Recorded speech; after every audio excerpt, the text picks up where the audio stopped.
Thanks to massive hits like Guardians of the Galaxy, Jurassic World, and the Super Mario Brothers movie, Chris Pratt has become one of the highest grossing leading actors in Hollywood.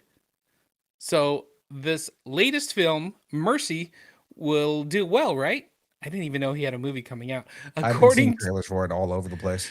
According to Variety, Mercy pulled in just under 11.2 million domestically in its opening weekend. Oh my gosh.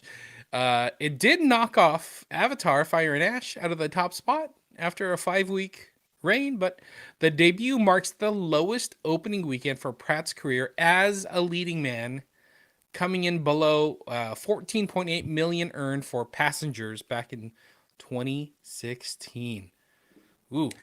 This movie looks interesting. It looks kind of crazy. So like he's a cop that invented like an AI court system. Mm-hmm.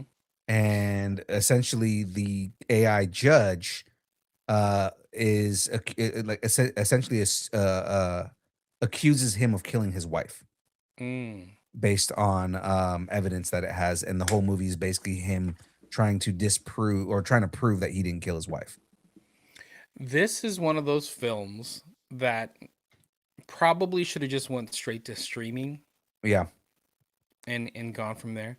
But does this say that Chris Pratt by himself as a leading man without Jurassic Park or the Marvel or Super Mario Brothers attached to the name, can he carry a movie by himself? I don't know, man.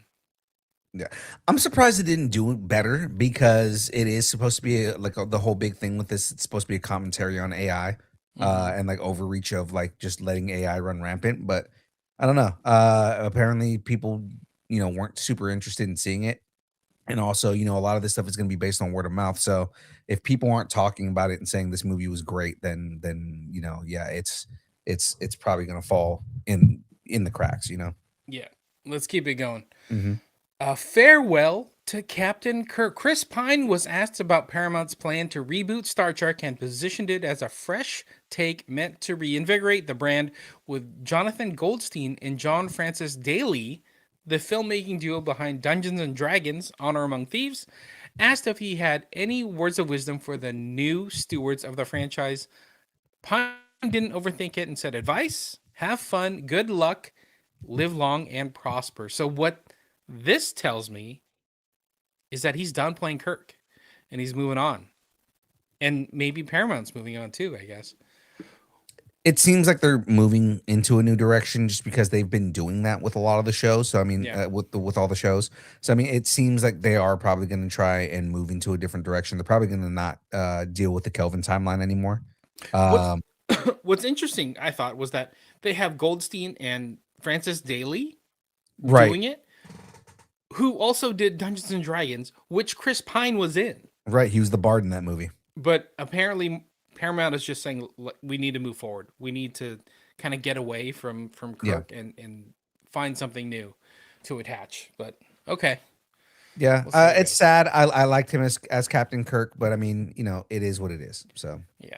Which is kind of funny if you think about it, because Paramount, one of their big things was like, hey, we're bringing, Chris Pine and Zoe Saldana and everybody else back to be, Star Trek again, yada, yada. And they're like, and Chris Pine and Zoe were like, nobody told us we were coming back to Star Trek. And that was like 3 or 4 years ago. And now nothing's happened.